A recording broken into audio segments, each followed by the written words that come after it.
जो व्यक्ति जागने लगता है उसकी जिंदगी में रोज रोज चमत्कार होते हैं। जब भी तुम कोई काम जाग कर करते हो, हालांकि तुम्हें इसका भी अनुभव नहीं है, लेकिन कोशिश करो, जो भी काम ना हो रहा हो उसको जाग के करने की कोशिश करो, तुम देखो बहुत बड़ा फर्क पड़ेगा।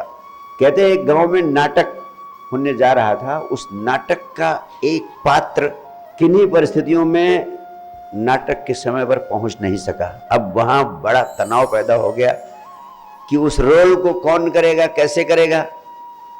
और वो रोल भी अजीब था, वो रोल था हकलाने का रोल करना था, जिसकी उसने बहुत दिनों से प्रैक्टिस कर ली थी।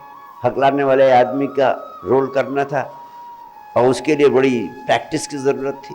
कोई आदमी नहीं मिला तो एकाएक किसी का ध्यान गया कि बगल के गांव में एक हकलाने वाला आदमी ही है। वो नेचुरल हकलाने वाला आदमी था। तो लोग उसको पकड़ के ले आए और उसको समझाया बुझाया। उसने कहा मैं आराम से कर दूंगा, छोटे छोटे डायलॉग बोलने थे, उसने कहा मैं बोल दूंगा। लोगों ने उसे समझाया कि देखो ध्यान रखना, पूरी तरह हकला हकला के ही ये बोलना है। डायलॉग उसे पूरा दे दिया गया। उसने कहा हमारे लिए क्या, हमें तो हकलाने के अलावा और कुछ बोल ही नहीं सकता। लेकिन फिर भी डायरेक्टर ने कहा इस बात का ध्यान रखना, हकला हकला के ही बोलना है। अब वो जब नाटक का मंचन होने लगा और उसको अपना रोल प्ले करना पड़ा, एक बहुत चमत्कारी घटना घटी। वो पूरा जागरूक था कि मुझे हकला हकला के बोलना है और वो डायलॉग याद करता जाता था और सोचता था कि हकला हकला। अब हकला कर बोलने के प्रति जागरूक हो गया, वो जग गया।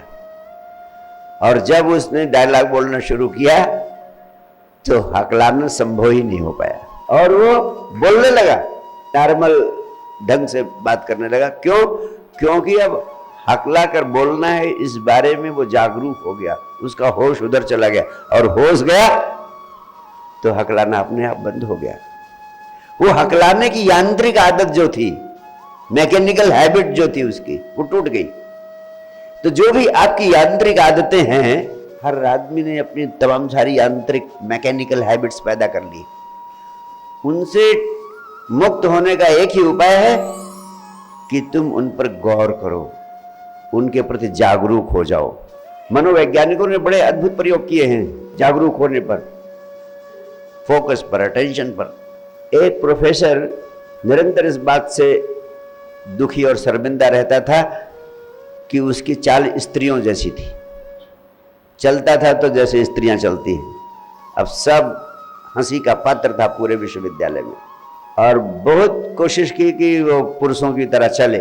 पुरुषों की तरह चलने पर जाने कितनी थेरेपी ली उसने, कोई थेरेपी काम नहीं करी।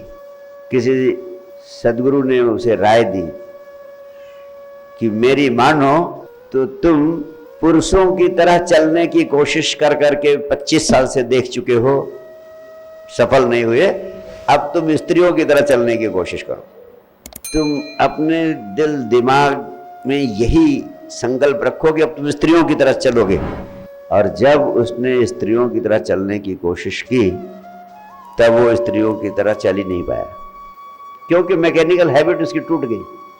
तो अपनी बहुत सारी सीमाओं, बहुत सारी व्यवस्थाओं से मुक्त होने के लिए आप संबंधित कृत्य के प्रति जाग जाओ, उसे अत्यंत होश पूर्वक करो और तुम्हें चमत्कारी अनुभव होंगे।